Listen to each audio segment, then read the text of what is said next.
Hello guys and welcome back to my channel. Wow, it is boiling hot, but today I wanted to talk to you about the mistakes that I have made on my budgeting journey so far. There's a fly flying around and it's like really distracting me.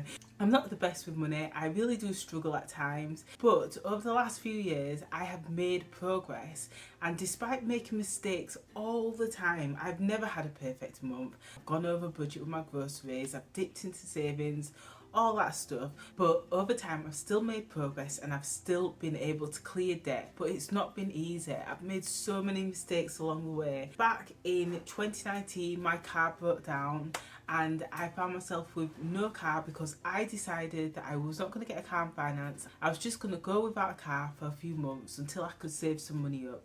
For me, it was important that I made that decision because it showed a real signal of change when it came to my mindset around finance and also especially around credit. I was always the person that would just deal with the consequences later. But when I found myself in this position, I decided that actually what I was going to do was really going to focus on trying to save as much money as I can to then be able to buy a car cash.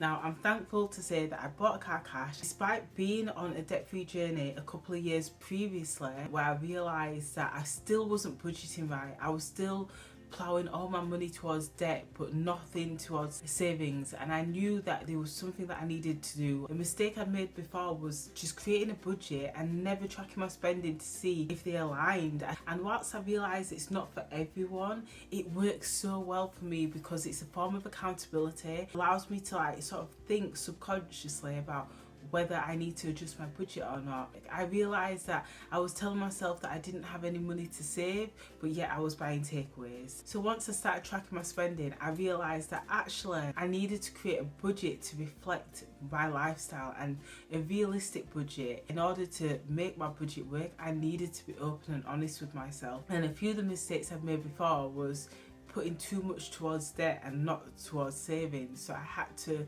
reduce my monthly amount and then accept that also I need a treats fund, and then be honest with myself and think realistically it might seem like a waste of money to spend some money on treats, but are you gonna go a month without a coffee? I was not including a treats fund. Life is about balance no matter what financial journey we're on. I think I started putting everything into perspective when I realised that once I become debt free, then I'm gonna start saving for a house, and then that'll be another financial journey, and then after that I'm going to try and pay the mortgage off early, and that's another journey. And then so when I looked at the grand scheme of things, I realised that actually I was on this financial journey for many years to come. So it's so important that I have a balance, and that gave me guilt-free permission to spend on things that I love. I made a big mistake because I was always breaking the budget by not ensuring that I had a treats fund. But once I started using my treats fund, I really looked forward to it every single month. I was so excited to buy some headphones or to buy some highlighters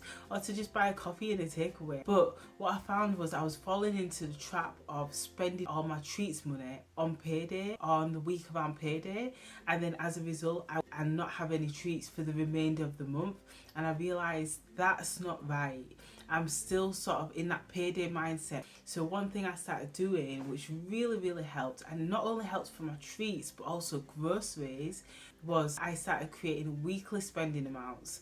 And that is where you split your overall treats budget, your overall groceries budget, you split it into the number of weeks there are in that month, whether there's 4 weeks or 5 weeks. So let's say for example, I've got my groceries budget and it's normally about £200, but there's 4 weeks in a month. Well, then I split that into £50 a week. What that means is it breaks the overall goal into a much smaller goal, and it makes it much more achievable because I need to make that £50 last me for 7 days rather than making £200 last me for 30 days. All of a sudden it feels easier, and it's like breaking it down into baby steps. It really does help me manage my money. So we're probably about 12 months into my budgeting now, and during this time we've got married, we'll clear the whole heap of debt. Now, one thing I realised with tracking my spending was I always told myself that I didn't have money to save. I'll save once the car's passed its MOT, or I'll save after Christmas, and I always found a reason to delay it. But it was when I started tracking my spending I realised that actually you're spending the money on the coffee and the takeaways, so you do have some money to save. And that's just my personal example. Once I realised that, and then I said, you know what, I'm going to just save £5 towards my house goal now. everything changed. What was so amazing was that all of a sudden I started finding ways to save money. It started off as £5, then became £10, and then it became £15 and £20. And then over the course of a month I was saving so much more money. So a mistake I'd made previously was thinking that I didn't have money to save, when really it was, yes, it would be ideal to save £300 a month, £200 a month, but actually just starting small and just starting with a fiver and building it up can really change everything. So as I'm budgeting, I then realised that sometimes things still don't go to plan. No matter what I do, no matter how much I create a realistic budget, I'm still not quite getting the budget right. So then I realised that I do need to include a miscellaneous fund, and a miscellaneous fund is so useful. It's helped me for times where I've gone over budget on a particular spending pot, such as like my son's school clothes, or maybe I just spent a bit too much on my treats fund. But then it's been really helpful for those unplanned expenses. For example, a school event, or maybe I need to get something for the car. And before, I would budget like every single pound, but then I had no room for if anything went wrong. And then as a result, I'd have to use credit, I'd have to use my savings. I always had to default to something that I didn't want to use. So now that I've figured all this out and I'm starting to create more realistic budgets that work for me and that really help me achieve my goals, then I realised that actually payday is where all the magic happens. And if I don't start the month as I mean to go on, that's when things will go wrong. When payday arrives, every single pound has a job, and if I delay my payday actions to a few days later, then it means that over time I'm going to struggle to make the numbers add up, and I'll probably end up eating into the budget. It's really helped me to make payday like an event every single month. That's something that I didn't used to do. I used to focus on just buying the items that I really wanted or that I saw and I liked, but actually like treating payday as a day to prep for the month ahead and set me up for the month ahead and use it as a chance to make progress has helped massively.